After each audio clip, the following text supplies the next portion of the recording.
Pero antes de empezar a estudiar la palabra de Dios, si yo no he tenido la oportunidad de presentarme, mi nombre es Gustavo, soy uno de los pastores aquí en la iglesia familiar, un servidor.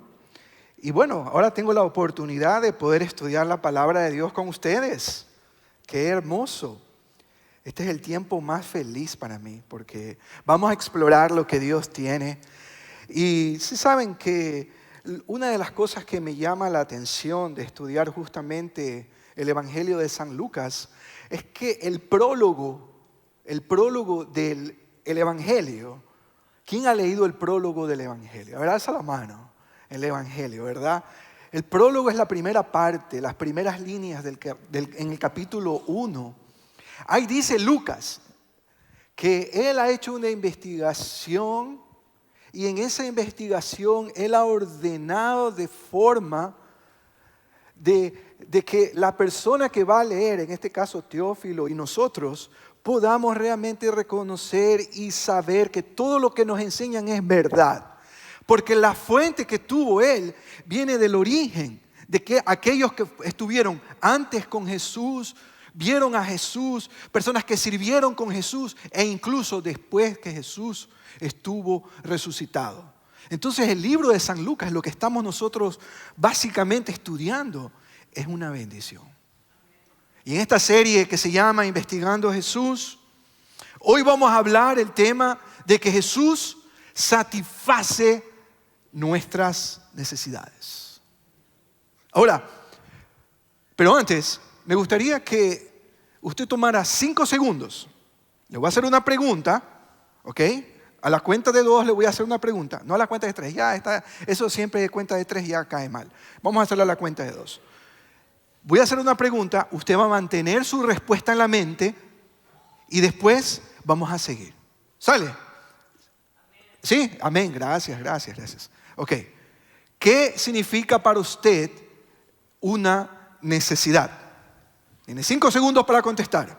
1, 2, 3, 4. Una necesidad. Ok, gracias. Algo que te hace falta. Ok. De la necesidad que uno pueda tener en su mente, le voy a decir que se puede normalmente clasificar en 3 diferentes áreas. Hay necesidades básicas y físicas. Hay necesidades emocionales que tienen que ver con el sentimiento. Y hay necesidades espirituales, todo lo que tiene que ver con el alma. Ahora, entre las básicas y las físicas, por ejemplo, ¿cuáles pueden ser? Hambre, una dolencia, sanación. Necesitamos, ¿qué? Por ejemplo, alimentarnos. Hay necesidades de ese tipo que una vivienda. Yo necesito un lugar donde ir a vivir. Venimos de un país fuera de Estados Unidos. ¿Cuál es una de las necesidades? Encontrar un lugar donde vivir, por ejemplo. Son ese tipo de necesidades básicas que el ser humano necesita. Ahora hay otras necesidades. Necesidades del alma, necesidades del sentimiento. ¿A quién no le gustaría que le den un abrazo? ¿A quién no le gustaría sentirse con afecto? Que te digan, que te vean a los ojos y te digan, te amo, te quiero. ¿A quién no le gustaría que le digan, te ves bien hoy día? A pesar que le estén mintiendo, ¿verdad? Digan, oye, qué bien que te ves, ¿verdad? Aunque se haya vestido todo feo. No importa, pero ¿a quién no le gusta? Todos esos sentimientos a veces que uno siente un vacío, que uno se ha sentido rechazado. Hay necesidades, pero hay otra necesidad mucho más grande. Todas esas necesidades son temporales, pero hay una necesidad que es permanente y son las necesidades espirituales. Nosotros necesitamos de Dios. Necesitamos de Dios. Y hoy que estamos justamente estudiando en el capítulo 8, del libro de Lucas, el Evangelio de San Lucas, vamos a estudiar 4 cosas que nos va a enseñar la palabra de Dios en esta mañana. Pero antes, pidamos la bendición del Señor. Acompáñeme a orar, por favor. Señor, yo te doy gracias porque nos permites estar en tu presencia. Gracias, Padre Santo, porque podemos estudiar de tu palabra. Te rogamos que hables a nuestras mentes y que tu palabra entre en nuestro corazón, que nos ayude a transformarnos. Que seas tú, Señor, santificando tu palabra en nuestras vidas y que seas tú que recibas la gloria, Señor. Te lo pedimos en el nombre de Jesús. Amén. Entonces, antes de leer la historia, antes que nosotros leamos la historia, siempre es importante que acordémonos lo que sucedió la semana pasada.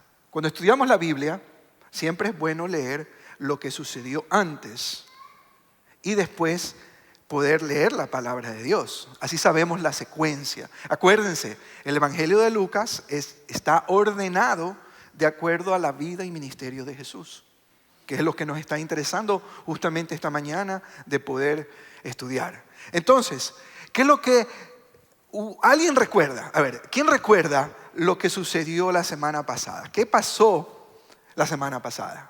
¿Alguien recuerda algo? Exacto. Ahí está. Los marranos. Yo nomás escuché los marranos. ¿Algo más?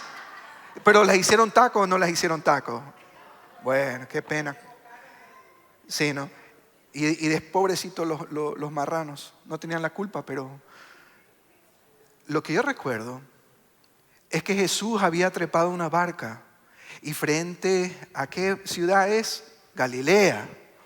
Al frente de Galilea, ellos habían ido a una ciudad y en ese momento cuando se bajó Jesús de la barca, se encontró con él endemoniado. Aquel hombre que estaba, ¿verdad?, poseído. Entonces Jesús al verlo, saca a todos los demonios, ordena a todos los demonios que salgan. A Legión, el nombre era, ¿verdad? Luego de eso, hubieron dos respuestas en esa historia. Unos rechazaron a Jesús. Los que rechazaron a Jesús tuvieron miedo de que Jesús estuviera con ellos. ¿Por qué tenían miedo? Porque ellos estaban más preocupados por los negocios de sus vidas, sus ganancias y sus cosas, que habían estado por muchos años dentro de ellos haciendo y haciendo y haciendo hasta que Jesús vino y rompió esa actividad. Por eso que Jesús, ¿vienes a interrumpirnos? No, ándate nomás. Y los rechazaron a Jesús. Y la segunda respuesta fue la aceptación del hombre que fue liberado por esos demonios. Aquel hombre le dijo a Jesús, por favor, llévame contigo. Y Jesús lo despidió y le dice, vete a tu casa y cuenta todas las maravillas que Dios ha hecho en ti. ¿Se recuerdan eso? Entonces, justamente en esa historia, ya Jesús se entra en la barca, van de regreso y ven una multitud de personas. Y ahí es donde nos toca a nosotros leer la palabra de Dios. Entonces yo les pido de favor que abran sus Biblias en el capítulo 8 de Lucas. Si no trajiste tu Biblia, prenda su Biblia. Pero por favor bájale el volumen. No quisiera que los tigres del norte salgan por ahí y nos pongamos a bailar todos. Por favor. Entonces vamos a leer en el capítulo 8. Vamos a ir al versículo 40. Tomemos nuestras Biblias y vamos a leer la palabra de Dios. ¿Ok? Y dice, cuando Jesús regresó, la multitud se alegró de verlo, pues todos estaban esperándolo. Imagínate toda la gente buscando a Jesús, estaban detrás de Jesús. En esto llegó un hombre llamado Jairo, que era un jefe de la sinagoga. Ahora, una sinagoga es un lugar donde los judíos adoraban a Dios. Es como decir el templo, ¿no? Para ellos. Así se llamaba, sinagoga. Entonces este jefe llamado Jairo, arrojándose a los pies de Jesús, le suplicaba que fuera a su casa. ¿Qué decir la palabra ahí? Suplicar, dice. Él estaba suplicando a Jesús. ¿Por qué? Dice en el versículo 42, porque su única hija de unos 12 años se estaba muriendo. Jesús se puso en camino y las multitudes lo apretujaban. Había entre la gente una mujer que hace 12 años que padecía de hemorragias, sin que nadie pudiera sanarla.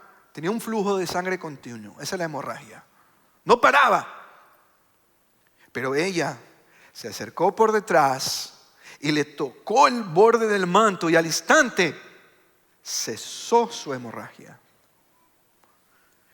¿Quién me ha tocado?, preguntó Jesús. Como todos negaban haberlo tocado, Pedro le dijo, pero maestro, son multitudes las que te aprietan, las que te están oprimiendo. No, dice Jesús, alguien me ha tocado.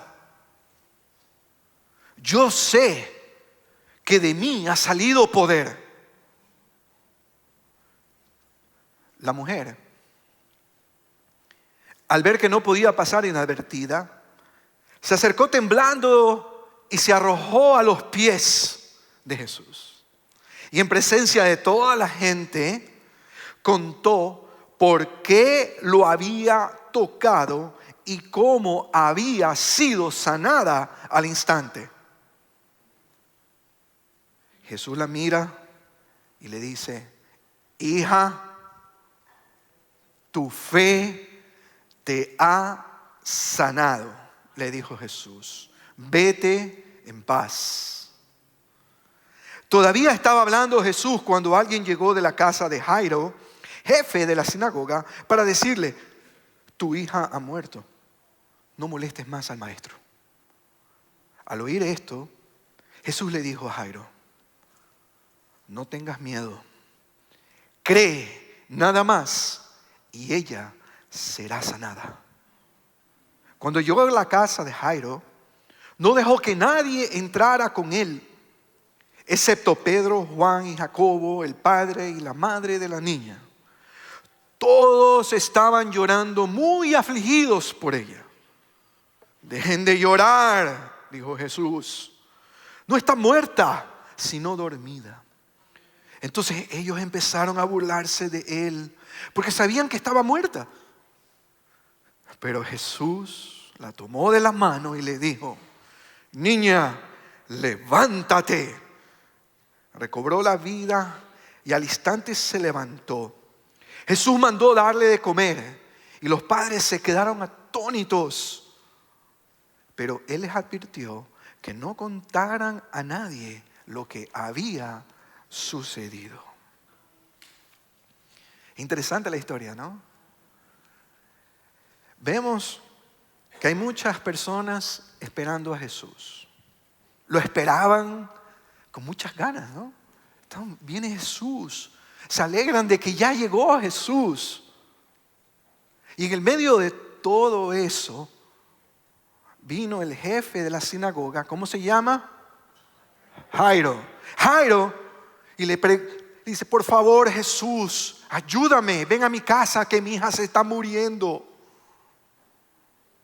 Pero en medio de toda esa multitud también, no solamente que está aquella niña muriendo, sino una mujer que pasa 12 años con hemorragias y se mete dentro de la gente para tocar a Jesús como, ayúdame. ¿Ustedes se dan cuenta que hay necesidades? Y las situaciones y las necesidades a veces se tornan cada vez más difíciles. Imagínate, tú eres siendo Jairo y tú ves un pocotón de gente. Él para y después dices, pero Señor, por favor, apúrate. Cuando tenemos una urgencia, ¿no nos gusta apurarnos acaso? A veces no nos gusta que las soluciones vengan así de rápido. Y a veces no encontramos esa solución, sino que hay un problema y después resulta que voy a salir, voy en mi carro y ¡pum! Se me daña Se me dañó la batería el otro día cuando yo venía para acá al instituto el día miércoles. Me quedé con el carro apagado en la 441 y Souther. Entonces hacía un sol. Entonces obviamente empecé a sudar. Y entonces yo decía a los carros, les hacía así a los carros, ¿no? Pero en el medio de todo eso me di cuenta que pararon los carros y dije yo, este es el momento, voy a empujarlo. Al frente está un Auto Parts. Entonces yo iba con el carro empujándolo así, ¿verdad? Entonces yo decía, ¿será que por ahí pasará alguien para que me ayude? Pero yo era que le empujaba y le empujaba. Entonces yo decía, ya me cansé. Paré el carro, me quedé justamente en una intersección donde los carros simplemente pasan así. Pero dije yo, uy, por ahí no voy a poder pasar. Entonces, al rato vino un señor, se paró atrás de mi carro y prendió las luces. Yo no lo conocía. Y él me dice en inglés, está bien, yo aquí me quedo para prender las luces, señor. Estoy hablando en inglés, ¿no? Entonces señor, yo quedarme aquí contigo. Entonces yo decía, wow. Y pues un tipo pasó con una camioneta y me dice, ¿qué necesita? Quizás un cable para prender la batería. Ok, no te preocupes. El hombre fue, compró el cable y me lo trajo a mí. Y yo decía, ¿qué es eso? Yo creo que es el Señor. Ese es el Señor, ayudando, ¿verdad? Wow. Después lo llamé a mi hermano, uno de mis hermanos de la iglesia, y me dice, ¿tú eres el que estás ahí parado? Sí, soy yo, ayúdame. Entonces empujamos el carro, fui a comprar la batería, y cuando ya compré la batería, puse la batería, resulta que cuando iba manejando el carro iba así, chiqui, chiqui, chiqui, chiqui, chiqui, chiqui, no iba tan rápido, y después me di cuenta que era el alternador. Entonces fui de nuevo, lo chequearon si es el alternador. Entonces le llamo al mecánico, señor, ¿usted me puede ayudar? Necesito llegar aquí a la iglesia, tengo que estar aquí a las 6 de la tarde. Sí, no te preocupes, aquí mismo, voy para allá, a lo que llego.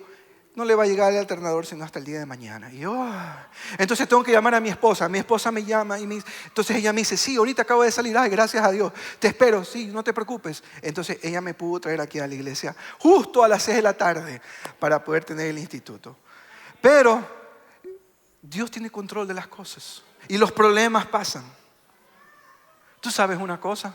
Lo que yo he aprendido es que Dios hizo todas las cosas perfectas. Él nos colocó en un lugar para que podamos nosotros disfrutarlo y ser los mayordomos de su creación. Pero lastimosamente hemos caminado fuera de ese diseño.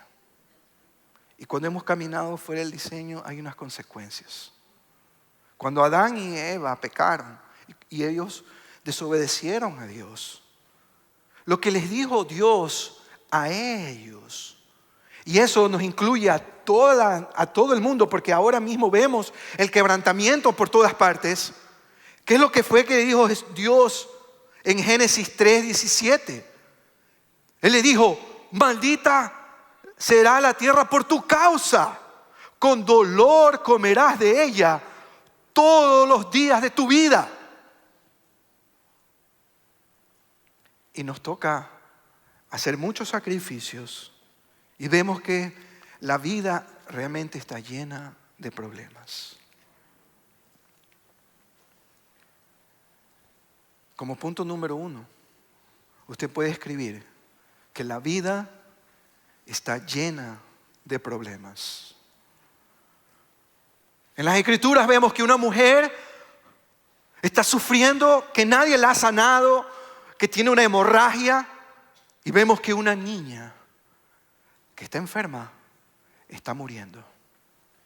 Y esos solamente son 2 ejemplos de los millones y millones de problemas, porque somos millones y millones de personas que enfrentamos problemas y situaciones que cada vez que tengamos un problema, muchas veces nos damos cuenta que esos problemas a nosotros, como punto número 2, lo que nos enseñan las Escrituras, es que usted puede escribir ahí, los problemas nos llevan a la desesperación. Porque nos gusta arreglar las cosas así, rápidas. Hay un proceso, Hay una situación que quizás tenemos que esperar. Hay una puerta que se cerró y nos desesperamos porque queremos tener el control y no nos damos cuenta que es quizás Dios el que cerró esa puerta porque Él va a abrir otra para poder bendecirnos. Y no nos damos cuenta. Porque ponemos nuestras miradas en nuestras fuerzas y en lo que nosotros realmente podemos hacer. Nuestros esfuerzos. Como para decir, ajaja, yo lo hice. Yo lo hice. Queremos robarle la gloria a Dios muchas veces de esa manera. Cuando es Dios el que puede traer esa bendición. ¿Creemos más en nosotros mismos o creemos más en el poder de Dios? Y por eso es que nos entregamos básicamente a la desesperación. Y alrededor de nosotros circulan, pasan, y es como que o yo me coloco en el centro de la vida, o los problemas vienen a ser el centro de mi vida, o es Dios el centro de mi vida. ¿Cómo yo puedo remover todas esas situaciones? ¿Cómo las hago? Cuando yo empiezo a poner a Dios en el centro de la situación. Ustedes recuerdan, como gran ejemplo, el COVID-19. ¿Quiénes recuerdan la época del COVID-19? Yo creo que hay muchas anécdotas ahí. Yo recuerdo, por ejemplo, ¿no? Una persona cuando estornudaba. Yo, por ejemplo, estornudo. ¡Ah, chis! Todo el mundo dice salud. Hasta se preocupan. Sale uno por ahí corriendo al Walgreens a traerme una medicina por último. ¿O no es así? Pero en la época del COVID, uno decía, ¡ah, chis! Tú no sabías si matar a la persona o salir corriendo. Tú no sabías si darle un palo en la cabeza. Oye, ¿qué te pasa? No puedes. Tápate. Y si no, todo el mundo tenía que andar con eso con tapaderas. Y aunque andara con tapaderas, tú andas con tapaderas. Aunque desinfectaras, ponías Lysol, todos esos desodorantes y desinfectantes y todas las cosas. Igual lo querías matar. Y es más, ¿por qué salías corriendo? ¿te acuerdas cuando uno iba a Walgreens o ibas a Walmart o ibas al Publix, a donde tú quieras? ¿No había acaso 6 pies de distancia? Todo el mundo era así, ¿no? Pero si la persona se iba a pasar, tú te hacías más para atrás. Y la persona se hacía para atrás, tú hacías más para atrás. Tú decías, le tenías miedo a la gente, no te le querías acercar a nadie. ¿Por qué no te querías acercar a nadie? ¿No que eres muy machito? Ándale pues. Lo que yo me daba cuenta es que nosotros somos vulnerables. Tenemos que reconocer eso.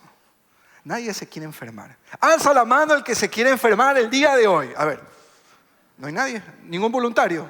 Por favor, pasa adelante, $500. ¿Nadie? ¿Seguro? Bueno. No me alcanza ni para los chicles, va a decir después. Claro, nadie se quiere enfermar. Nadie se quiere morir. Pero la pregunta es, cuando ustedes están desesperados, ¿a quién acudes? ¿A quién vas? ¿Quién tienes tú primero en tu mente? ¿A dónde te gustaría estar cuando tienes una necesidad? Y eso es lo que nos lleva a nosotros en esta historia a ver un punto número 3 que dice que la desesperación entonces debería llevarnos a la fe en Jesús. Nuestra desesperación debe llevarnos a los pies de Jesús. Así como lo hizo Jairo, desesperado porque su hija estaba muriendo. Él no fue que se tiró a los pies del Señor. ¿No acaso fue la mujer que estaba con esa hemorragia yendo a los pies de Jesús? No le importó ir esquivando todas las personas. Hasta cierto punto aquella mujer se sentía impura porque era una ley que tenían los judíos. Los judíos tenían esa ley que era de parte también de Dios, que una mujer que tenía un flujo de sangre no podía ser tocada para poder alabar y hacer ese tipo de adoraciones que ellos tenían y rituales. Entonces, Dios había prohibido, sí, pero el asunto no era la hemorragia o la sangre. El asunto simplemente era de que cuando viene Jesús, Él vino a cumplir. ¿Qué viene a cumplir Jesús con nosotros? La necesidad de la persona. No el hecho de que la mujer sí tenía que cumplir la ley, pero al mismo tiempo la necesidad de ser salvada por Jesús. Es la necesidad de la salvación que hay en Jesús. Mientras nosotros podemos pensar en quién vamos a acudir y de qué manera lo vamos a acudir a Dios, vamos a buscarlo, es por medio de la fe, por medio de creer en Él. Dice en Hebreos 11:6 dice Hebreos, que en realidad sin fe es imposible agradar a Dios, ya que cualquiera que se acerca a Dios tiene que creer que Él existe y que recompensa a quienes lo buscan. ¿Creemos en Dios? ¿Creemos en Jesús?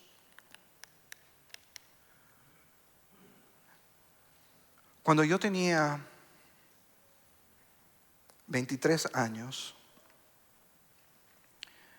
para esto, 15 años yo vivía con mi mamá, solos ella y yo. Desde que tenía 8 años, recuerdo tanto. Pero cuando cumplí los 23, o sea, hace 2 años atrás, yo me enteré que ella tenía cáncer. Recuerdo que fuimos al hospital, a la clínica, para que extirparan esa parte de su cuerpo. Pero también recuerdo que yo no conocía a Jesús. Yo no lo conocía. Pero sí sabía de Dios a la manera religiosa, a la manera tradicional que uno cuando crece, ¿no? Mientras mi mamá estaba siendo operada, yo estaba afuera, arrodillado, pidiéndole a Dios que salvara a mi madre. Mientras yo estaba arrodillado, no solamente que le pedía a Dios, y no sé cómo se lo pedía, porque no estaba acostumbrado a orar. Nunca le reclamé eso. Yo creo que más estaba llorando que pidiéndole a Dios que salvara a mi mamá, porque estaba desconsolado, obviamente. Luego me di cuenta que salió mi mamá y el doctor me dice, ella va a estar bien, deja que se recupere, estamos unos días aquí en el hospital y luego van a la casa. Fuimos a la casa, ella empezó un tratamiento. Después del tiempo empezó las quimioterapias durante 1 año. Durante ese año yo siempre la llevaba, la traía, pedía permiso al trabajo y no estábamos aquí, sino estábamos en Ecuador. Hasta que el último tratamiento que ella recibió me dice, hijo mío, el doctor me dice que ya no tengo que venir más. Estoy en manos de Dios. Y yo decía, ¿en serio? ¡Wow! Pero ella me dijo, confía. Dios tiene el control. Él está usando esto. Y yo obviamente no entendía eso, porque no tenía una relación con Dios. Yo siempre esquivaba. Cada vez que tocaban la puerta de mi casa, cada vez que hablaban, yo siempre esquivaba y me iba, ¿no? Pero a los meses me di cuenta que mi mamá estaba empeorando. Ella realmente no estaba respondiendo a lo que la expectativa mía era que iba a estar con vida, que iba a estar bien. Pero no, ella estaba empezando a agonizar. Hasta que el doctor me confirmó, me dijo que a ella le queda poco tiempo de vida. Y después mi mamá falleció. Claro que dejó un gran vacío en mi vida. Pero de entre todas esas personas que estuvieron con ella, una de ellas recuerdo que le había hablado de Jesús, que inclusive le había entregado un cassette con una música. Y yo decía, Marcos, decía ella. Y yo escuchaba otra música. Y en una de esas canciones que mi mamá a veces escuchaba estando en su cama, ella decía: tus ojos revelan que yo nada puedo esconder, no soy nada sin ti, oh fiel Señor. Y mi mamá escuchaba esa música, pero yo esquivaba al Señor. Y ahí es cuando me di cuenta que Jesús es el que tiene poder sobre nuestra desesperación. Ese es el cuarto punto, mis hermanos. Jesús tiene poder sobre nuestra desesperación. No es fácil hablar de eso, pero es el Señor Jesús el que está allí mientras hay una enfermedad. Es el Señor Jesús el que está en medio de nuestra desolación, en medio de nuestras angustias, en medio de una muerte de un ser querido que tú no quisieras que se vaya. Él puede satisfacer no solo esas cosas que son temporales, que vamos a sufrir aquí, que estamos sufriendo de una u otra manera, que no podemos tener el control sobre las cosas, pero todo eso es temporal. Pero algún día Él secará toda lágrima, todo dolor, cuando estemos con Él en su presencia. Por eso que Cristo vino a morir en la cruz. Mientras yo sufría, mientras ustedes han sufrido, Él ya murió en la cruz por nuestro dolor, por nuestros pecados, por nuestra separación con Dios. Por eso Él vino y murió en esa cruz. Pero Él fue sepultado para sepultar todas esas cosas, todo ese dolor, y resucitó al tercer día. Y Él está sentado a la derecha del Padre, mirándonos, pidiéndonos: ven a mí, hijo mío, ven a mis pies, ven, porque yo te puedo satisfacer esa necesidad que tú tienes ahora mismo. Yo puedo darte cosas, pero son cosas para la eternidad. No es algo temporal que conseguimos, es algo para la eternidad, para estar en la presencia de Dios. Por eso que ahora hemos recibido al Espíritu Santo, ese mismo poder que levantó a Jesucristo de entre los muertos. Ese mismo poder, ese mismo Espíritu Santo ahora vive en cada uno que ha puesto su fe y ha creído en Jesús. Si tú has creído en Jesús, tú vas a recibir esa consolación. Si tú has creído en Jesús, tú vas a sentir el amor del Padre que te abraza, que te ama. Y eso solo lo hacemos cuando nos ponemos a los pies de nuestro Señor Jesucristo.